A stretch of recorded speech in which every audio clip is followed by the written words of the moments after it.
If you've considered upgrading your rack to the Prime Prodigy, there are a few things you're going to want to know. But before I start droning on and on and on about fucking gym equipment like that guy in every locker room who refuses to put pants on before he corners you into a conversation you can't get out of, I want to point out the fact that I do have an affiliation with Prime Fitness. Now, what that means for me is that I get a kickback every time you use my link in the description below or my code MWPIG5. Which is cool, but what's even cooler is what's in it for you, is you're going to save 5% on qualifying items at Prime Fitness USA when you use the link or the code MWPIG and the number 5. So now that I got that out of the way, let's talk about the Prodigy real quick. So one of the things that was kind of a major consideration for me with the Prime Prodigy was the onboard storage. And it's amazing. It's like having your own closet with all the stuff that you use the most right there at your fingertips. It also allowed me to rotate my rack to the side from where it was previously, and it opened up all this wall space that I have since filled with, well, like 9 barbells that I do not use and an entire wall full of cable attachments that I also do not use. But regardless, I got all the space back and it's really cool, especially in my small gym. But one of the things that I really debated over was this weight plate storage. They're expensive. They're like $300 or something. And I mean, they're made really well. They're like stainless steel. They have these nice end caps that match the aesthetic of the rack. They have these built-in like heavy duty rubber stoppers to keep the weights from like, I don't know, slapping against your rack or whatever. And you can't really tell from here, but they are slightly angled so that the weights stay in place even when you re-rack something heavy and it causes the rack to shake a little bit, where other weight plates, if they're just straight out, can kind of vibrate your plates to the ends and stuff like that. You don't get any of that with these, right?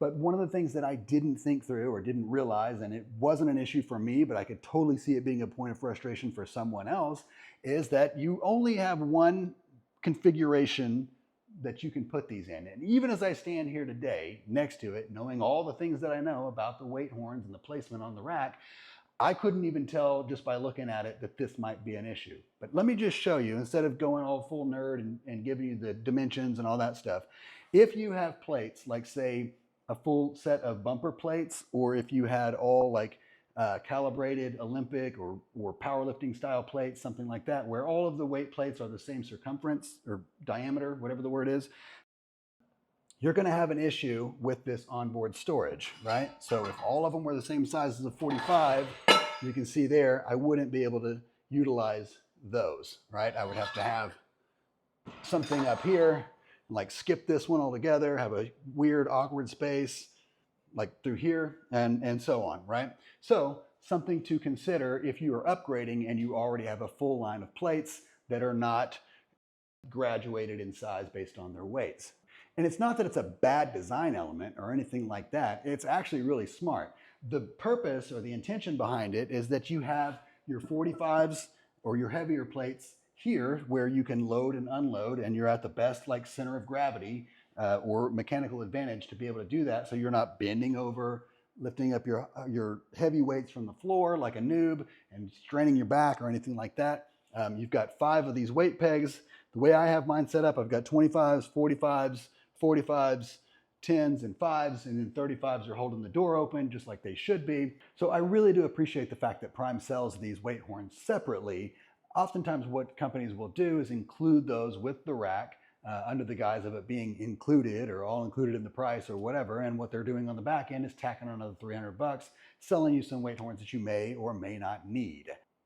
But I will admit, man, I would have been so pissed off if I'd have got these things in my gym if I still had a full gym full of bumper plates and I learned that they will not work with my plates. That would have really pissed me off. So if Prime Fitness were to come to me, and I'm not saying that they will or that they should or that they ever even would consider it, but if they did and I were to give them the advisement, I would say one of 3 things. Low-hanging fruit, make that shit abundantly clear. Maybe it's not an issue. Maybe that's the reason I haven't seen it come up before, but make it abundantly clear that this configuration is only going to work with certain types of plates. Option number 2, in no particular order, I suppose, but option number 2 would be maybe give the rear upright the 3x3 1-inch hole treatment that the front upright's got. Quit with the proprietary bullshit, offer your version, but give people the option that they can customize it, configure it however they want to, and use maybe some off-brand plates, weight plate holders or whatever too.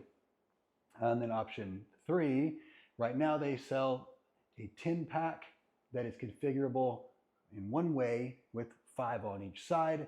Maybe they add some additional cross-drilled holes in the rear uprights, sell like an 8-pack because you're only going to be able to get 4 of those big-ass plates along that upright, and make it so that you have 2 different configurations, one for your 5-piece and one for your 4-piece on each side.